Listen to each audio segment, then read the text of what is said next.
Rick Harrison construyó lo que parecía un imperio intocable, pero en los últimos años se ha ido desmoronando pieza a pieza. El fenómeno televisivo que lo convirtió en un nombre familiar, Pawn Stars, desapareció silenciosamente en 2025, sin ninguna explicación clara por parte de History Channel. No hubo despedida, ni declaración final, solo silencio. Casi al mismo tiempo su propio hijo Cory rechazó públicamente el programa como falso y montado, y luego sorprendió a los fans al abandonar por completo los Estados Unidos y trasladarse permanentemente a México.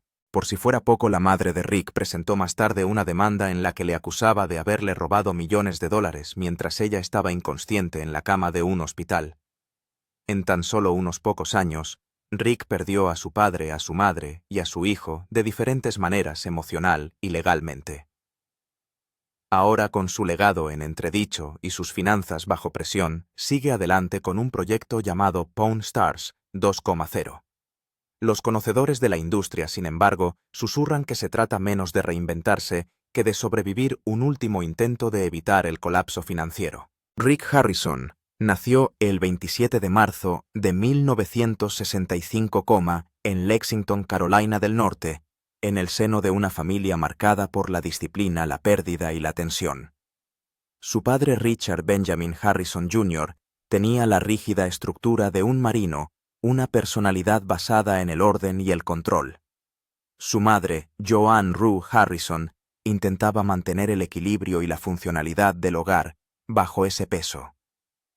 Rick también tenía una hermana mayor, Sherry, cuya muerte a los 6 años dejó una ausencia silenciosa que nunca se curó del todo.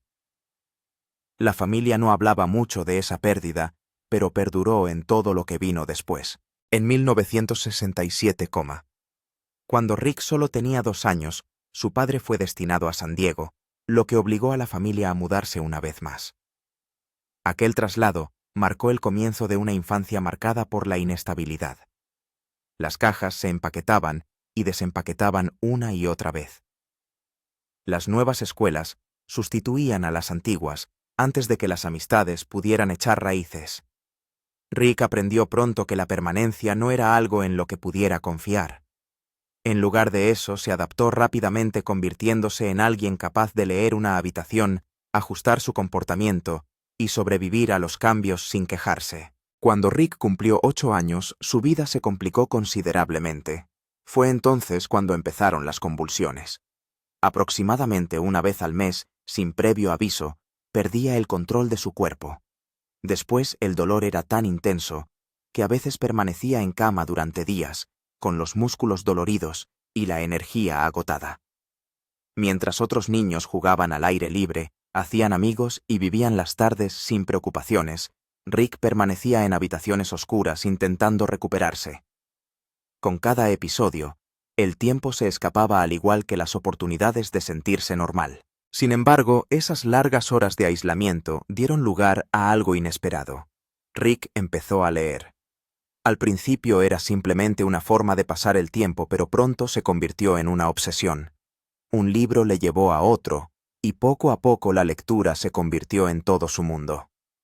Más tarde dijo que los libros le salvaron la vida no porque le distrajeran, sino porque daban a su mente algo a lo que aferrarse cuando su cuerpo le traicionaba. Las historias llenaban el silencio, le mantenían alerta y le ofrecían una sensación de control que no tenía en ningún otro lugar. En aquellos años, descubrió una serie de libros titulada El Gran Cerebro. Eran 10 libros, y Rick los devoró todos. El protagonista, Tom Fitzgerald, era un chico listo de Utah que siempre encontraba la manera de pensar mejor que la gente que le rodeaba. Tom veía oportunidades donde otros veían límites, y Rick se reconoció en esa mentalidad.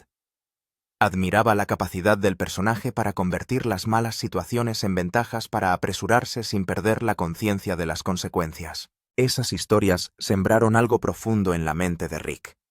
Empezó a pensar en el dinero, los tratos, el apalancamiento y la estrategia mucho antes de que la mayoría de los niños entendieran siquiera lo que significaban esas palabras.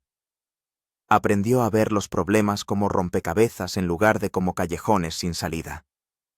En una infancia llena de enfermedad e incertidumbre, Esas lecciones le dieron dirección y ambición. A pesar de todo, era un adolescente que lidiaba con la frustración y el dolor, y a los 14 años, Rick empezó a fumar marihuana. Le proporcionaba un breve alivio, un escape temporal del estrés y las limitaciones físicas. Sus padres se dieron cuenta enseguida, y ese mismo año lo enviaron a rehabilitación, donde asistía a sesiones diarias de asesoramiento, en las que los adultos le advertían de las consecuencias de sus elecciones. Aquellos días fueron incómodos y humillantes, pero obligaron a Rick a enfrentarse a sí mismo con sinceridad. Por primera vez, empezó a comprender que cada decisión tenía su peso y que cada atajo tenía un precio. La disciplina dejó de sentirse como un castigo y empezó a sentirse como una necesidad. La escuela seguía siendo otra batalla. Debido a sus convulsiones, Rick faltaba tantos días a clase que ponerse al día resultaba imposible. En 9º o 10º curso, se dio cuenta de que el sistema no estaba hecho para alguien como él. Las escuelas de finales de 1970 ofrecían poco apoyo a los estudiantes con enfermedades crónicas. Así que se marchó. No porque le faltara inteligencia, sino porque la vida ya le había empujado por un camino diferente. Y una vez que se marchó, se comprometió plenamente con ese camino. A principios de los 1980, Rick vivía en Las Vegas y trabajaba en mercadillos. Fue allí donde se convirtió en el primer adolescente de la ciudad en vender bolsos Gucci falsos. Los compraba en el barrio chino de Nueva York por unos $10 y los vendía por casi 100. Algunos fines de semana llegó a ganar $2,000, una cantidad que parecía irreal para alguien de su edad. Le encantaba la emoción de convertir casi nada en beneficios, y pronto aprendió otra lección: donde hay dinero llega la competencia. Cuando las importaciones más baratas inundaron el mercado y sus beneficios se desplomaron, Rick no abandonó, sino que pivotó. Condujo hasta el distrito de la confección de Los Ángeles y encontró otra oportunidad, esta vez vendiendo vaqueros Jordache falsificados. Los compraba por unos $15 y los vendía por 40 o 50. El dinero empezó a fluir de nuevo. Esa capacidad de adaptación, de cambiar de dirección sin vacilar, se convirtió en una parte definitoria de quién era. Por esa misma época la vida dio un giro brusco. Kim, la novia de Rick, se quedó embarazada cuando él tenía 17 años. Tras un primer desengaño amoroso, su hijo Cory nació el 27 de abril de 1983, pocos días después de que Rick cumpliera 18 años. Rick decidió casarse con Kim, y en Las Vegas, su joven matrimonio se convirtió en un cotilleo local. 2 años más tarde, tuvieron otro hijo, Adam. Pero la presión de criar a niños tan jóvenes, combinada con el incesante ajetreo de Rick, tensó la relación hasta hacerla irreparable. En 1985, el matrimonio llegó a su fin y Rick asumió la custodia de los 2 niños. Esa responsabilidad endureció su determinación. Ahora cada riesgo que asumía tenía doble peso. Entonces llegó el colapso que lo cambió todo para la familia Harrison. En abril 1981, una quiebra inmobiliaria en Kentucky acabó con las finanzas de sus padres por completo. Se quedaron con solo $5,000 para cubrir los gastos de mudanza, alquiler, comida y un futuro incierto. Sin más opciones, se dirigieron a Las Vegas con la esperanza de que la ciudad les diera una última oportunidad. Por aquel entonces, Las Vegas no se parecía en nada al pulido destino turístico en el que se convertiría. Era una ciudad áspera, cruda e implacable. Los Harrison llegaron sin conocer a nadie. En cuestión de semanas abrieron una pequeña tienda de monedas de oro y plata de apenas 300 metros cuadrados. Rick trabajaba allí durante el día y embargaba coches por la noche. Algunos días les costaba ganar siquiera $100. Aún así se presentaban cada mañana. Había un último obstáculo. Las Vegas tenía una ley que establecía que no se podían conceder nuevas licencias de casas de empeño hasta que la población de la ciudad alcanzase los 250,000 habitantes. En 1981, apenas llegaba a los 25,000. Los funcionarios municipales daban por hecho que faltaban décadas para alcanzar ese hito. Rick se negó a aceptarlo. Cada semana durante 8 años llamó al estadístico municipal para comprobar el recuento de población. Esperó, siguió la pista y se preparó. En abril 1989, la población alcanzó finalmente los 250.000. Rick se apresuró a ir al ayuntamiento y consiguió la licencia. Ese único momento no solo cambió su negocio, cambió su vida para siempre. La casa de empeños de oro y plata abrió ese mismo mes en el 713 de Las Vegas Boulevard. Aún era pequeña, pero era suya. En el primer año la tienda dio beneficios. A mediados de 1990 se estaba convirtiendo en un punto de referencia local, operación por operación. A medida que avanzaban los años, las cifras aumentaban.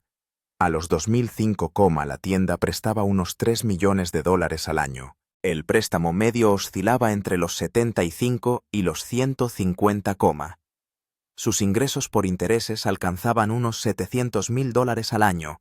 Gestionaban miles de operaciones desde joyas rotas hasta objetos raros de colección. Ha sido una escalada increíble desde los días en que la familia llegó a Las Vegas con solo $5,000 y una necesidad desesperada de reconstruir. Rick Harrison pasó años intentando cambiar la imagen que la gente tenía de las casas de empeño.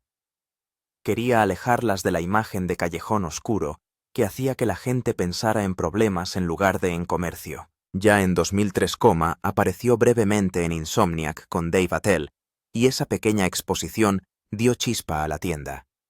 Se aferró a esa chispa y siguió empujando.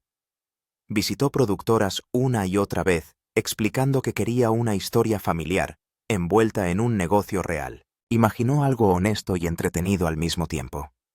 El primer nombre que eligió fue Empeñando la historia, pero alguien de Left Field Pictures lo miró y sugirió algo más corto. Empeñando estrellas le pareció agudo y pegadizo, y el pequeño juego de palabras hacía sonreír a la gente. Tras años llamando a las puertas el canal Historia, finalmente dijo que sí.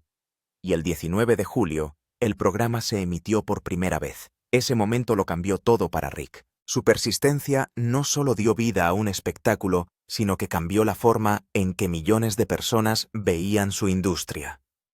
El espectáculo se asentó rápidamente. Se estrenó el 19 de julio de 2009, y subió en los índices de audiencia como si tal cosa. En enero de 2011, un episodio consiguió 7 millones de espectadores, lo que se convirtió en la emisión más vista de History Channel en aquel momento.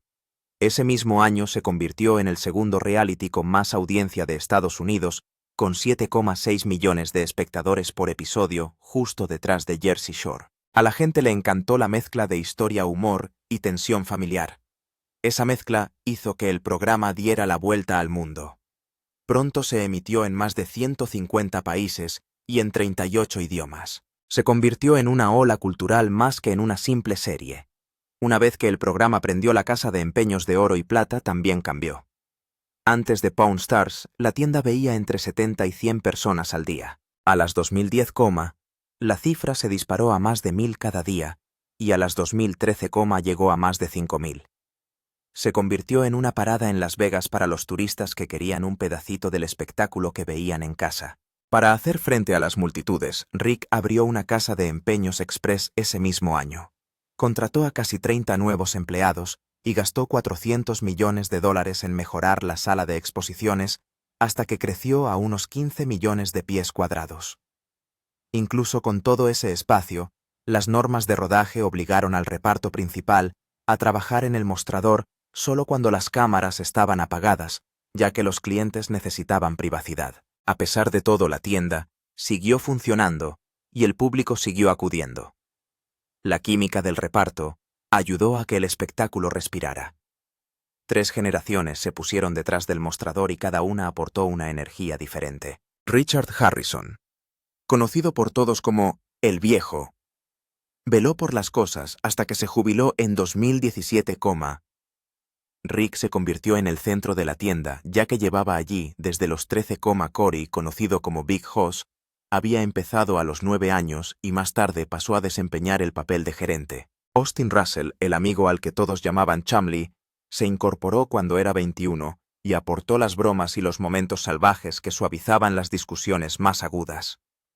Los lentos enfrentamientos entre Rick y Corey y las burlas dirigidas a Chumley parecían reales porque provenían de la historia real. Esa conexión mantuvo enganchada a la audiencia durante más de una década. Rick no solo ganó dinero con las cámaras, hizo algunos de sus mayores negocios en el programa. Uno de los momentos más salvajes ocurrió cuando pagó $250,000 por 12 dibujos originales de Donde viven los monstruos de Maurice Sendak. Los dibujos de mediados de 1960 eran piezas raras e impactantes de la literatura infantil. Rick parecía conmocionado mientras los compraba y decía que no podía creer lo que estaba haciendo. Aún así sabía lo valioso que era ese arte. Otra compra masiva se produjo con una colección de plata de 3.372 onzas. Rick la compró por 101,000. Explicó en el programa que la plata hace algo más que parecer bonita. Funciona en teléfonos, ordenadores y televisores porque es el mejor conductor de la electricidad. Con la plata rondando entre los 5 y los $30 por onza, la colección mantuvo tanto el valor del metal como la demanda industrial. Luego llegó el Lincoln Roadster del 1932 por $95 millones. Solo se fabricaron 112 de esos coches. El modelo era una joya de la corona de su época y podía alcanzar alrededor de 170,000 en una subasta. Rick sabía exactamente lo que estaba mirando. Vio la ingeniería, la rareza y el futuro precio. También compró una guitarra Les Paul por $90 millones que perteneció a Mary Ford, la esposa de Les Paul. La historia que había detrás de la pieza la hacía más valiosa que una guitarra antigua normal, porque estaba directamente relacionada con uno de los pioneros de la música. Rick la consideraba una pieza de historia viva. Un objeto que no pudo llevarse a casa fue el Robosaurus. Medía 45 pies de altura, pesaba 31 toneladas y respiraba fuego como un monstruo de metal. El precio era de $1 millón. Cory bromeó diciendo que se salía un poco de su presupuesto. Era un espectáculo más que un producto, pero verlo en el programa se convirtió en uno de esos momentos que la gente nunca olvidaba. Lejos de la sala de exposiciones y de las cámaras, la vida personal de Rick se movió a través de una larga serie de matrimonios. Su primer matrimonio fue con Kim Harrison en 1982, solo tenía 17, estaba embarazada de Corey y su segundo hijo. Adam llegó en 1983, se divorciaron en 1985 porque eran demasiado jóvenes y no estaban preparados. Kim dijo más tarde que Rick anteponía el trabajo a su vida familiar y que ambos se distanciaron hasta apenas hablarse. Su hijo Adam murió en enero de 2024 a los 39 años por una sobredosis de fentanilo. Rick advirtió más tarde públicamente sobre la crisis de los opioides. Su segundo matrimonio fue con Tracy Harrison en 1986 y duró hasta 2001 vez, Tuvieron un hijo juntos, Jake. Tracy se mantuvo en privado, pero los registros mostraron que la pareja se distanció con el tiempo. Rick siempre estaba rodando o dirigiendo la tienda y esa distancia se hizo demasiado grande. Se divorciaron tranquilamente sin peleas ni dramas.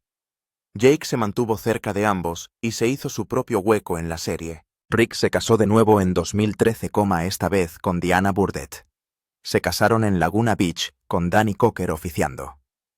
A través de este matrimonio, Rick se convirtió en padrastro de sus 3 hijas, Serena, Tiana y Marisa. Los dos permanecieron juntos hasta el 2020, Los documentos judiciales dicen que sus gustos y puntos de vista se distanciaron tanto que no pudieron seguir casados.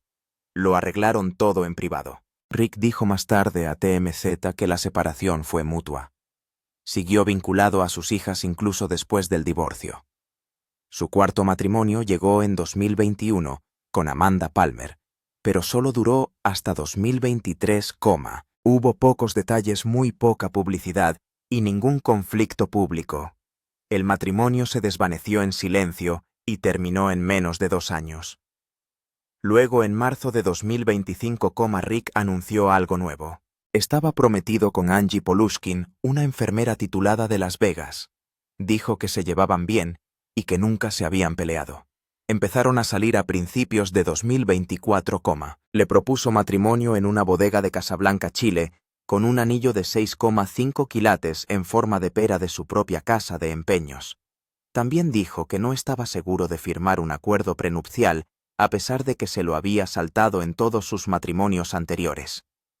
Creía que el matrimonio debía durar para siempre, aunque admitía que a veces las cosas se desmoronan. Este compromiso llegó poco después de perder a su hijo Adam y marcó una extraña mezcla de angustia y esperanza en su vida.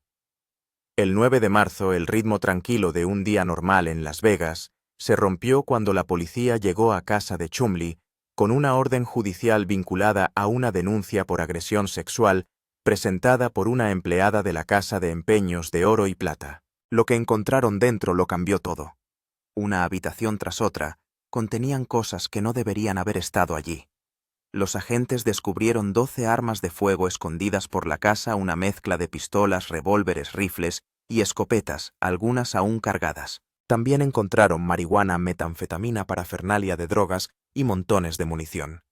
La mayor parte estaba encerrada en una cámara acorazada de la planta baja, aunque había pequeñas cantidades de droga y ropa esparcidas por otras habitaciones. Chumlee dijo más tarde que todo era para uso personal, pero la ley era clara: quien consumiera sustancias controladas no podía poseer armas legalmente, así que los agentes se incautaron de todo. Incluso consiguieron una orden para obtener una muestra de sangre, creyendo que lo que hubiera ocurrido durante el supuesto incidente podría haber estado influido por el consumo de drogas. Una vez finalizada la redada, comenzó la tormenta legal. Chumlee se enfrentó de repente a 20 cargos por delitos graves que incluían posesión de drogas y delitos con armas.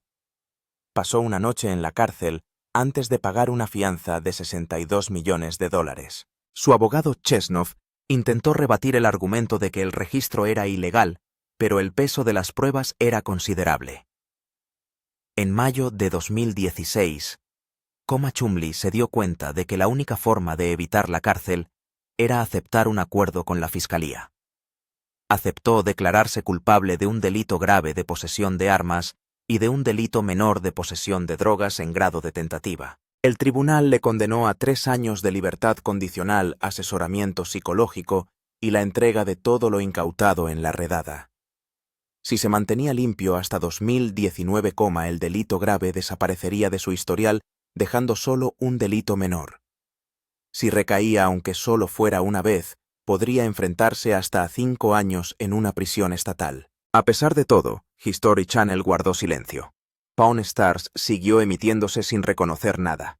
Los conocedores del sector murmuraban que la cadena se estaba distanciando para proteger la marca. Aunque se retiró la demanda por agresión sexual, el gran número de cargos por delitos graves hizo que la situación fuera demasiado arriesgada para comentarla públicamente. Chumlee desapareció de eventos y entrevistas durante meses, y los fans notaron el repentino silencio. La cadena simplemente siguió filmando. Richard Harrison, conocido por millones de personas como El Viejo, falleció el 25 de junio de 2018, a la edad de 77, tras una larga lucha contra la enfermedad de Parkinson. Los telespectadores le habían visto debilitarse con los años, su voz más suave, sus movimientos más lentos. Rick anunció la noticia con un mensaje que conmovió a la gente de todo el mundo. Escribió que había perdido a un amigo, un padre, un profesor y mucho más. El canal Historia publicó su propio homenaje agradeciéndole la sabiduría y el encanto que ayudaron a convertir una pequeña casa de empeños en un famoso punto de referencia de Las Vegas.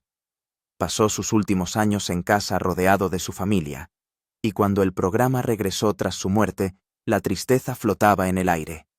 Rick trató de sobreponerse, pero los espectadores podían ver la pena en él, sobre todo sabiendo que habían trabajado juntos desde 1989. Un año antes de su muerte, Richard tomó una decisión sorprendente que conmocionó a sus fans. En 2017, actualizó su testamento y dejó fuera a su hijo menor Christopher. El documento decía claramente que quería a Christopher, pero que había decidido intencionadamente no mantenerlo. No se ofreció ninguna razón. Rick, que actuó como albacea, lo calificó de asunto privado. Algunos especularon con que Christopher ya era económicamente estable mientras que otros creían que existía una larga distancia entre ellos. Joseph y Joan fueron nombrados beneficiarios. La actualización alimentó un sinfín de preguntas, sobre todo porque se hizo tan cerca del último año de Richard. La confusión familiar se hizo aún más profunda en 2022. Joan Harrison, la madre de Rick, presentó una demanda en la que le acusaba de engañarle para que cediera su participación del 51% en la casa de empeños mientras ella estaba ingresada en el hospital años antes. La demanda decía que ella había estado en coma en el Hospital Valley alrededor del 2000 o 2001 y que no entendía lo que estaba firmando.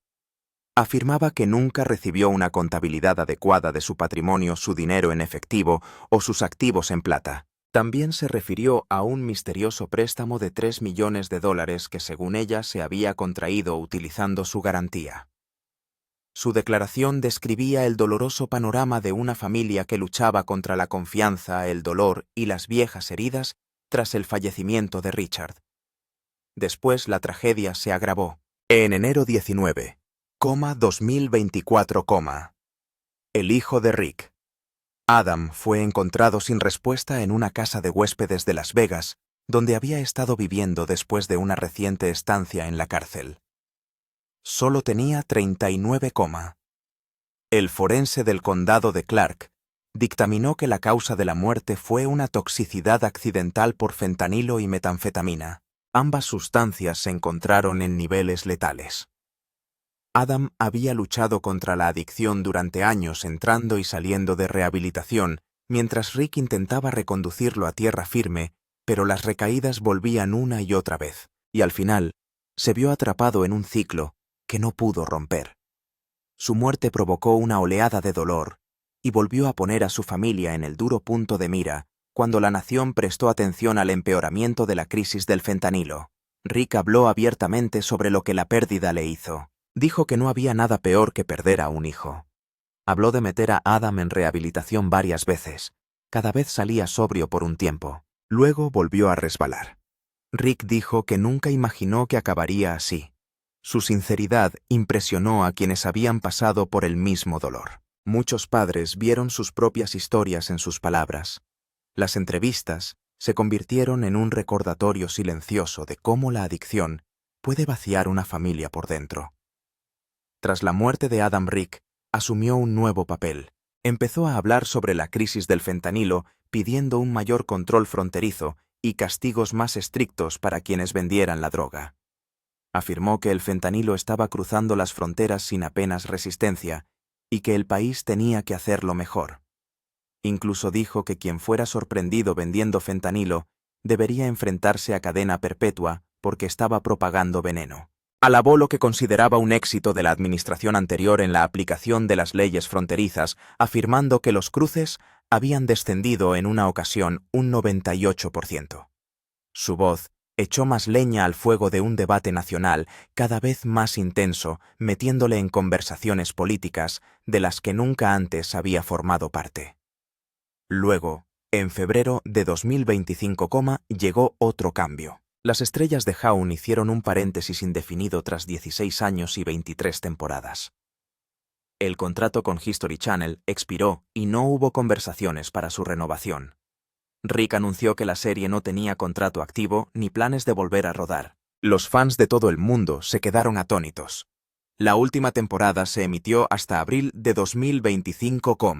De repente la serie de larga duración que había definido un pedazo de la historia de los realities de televisión simplemente se puso en pausa. Nadie podía decir por cuánto tiempo, o si volvería algún día. Meses después, Corey Harrison dio otra vuelta de tuerca. Tras finalizar el rodaje en junio de 2025, anunció que se mudaba a Tulum, México, y que no volvería al programa. Dijo que todos ellos habían estado interpretando personajes y sintió que era el momento de no interpretar ninguno más.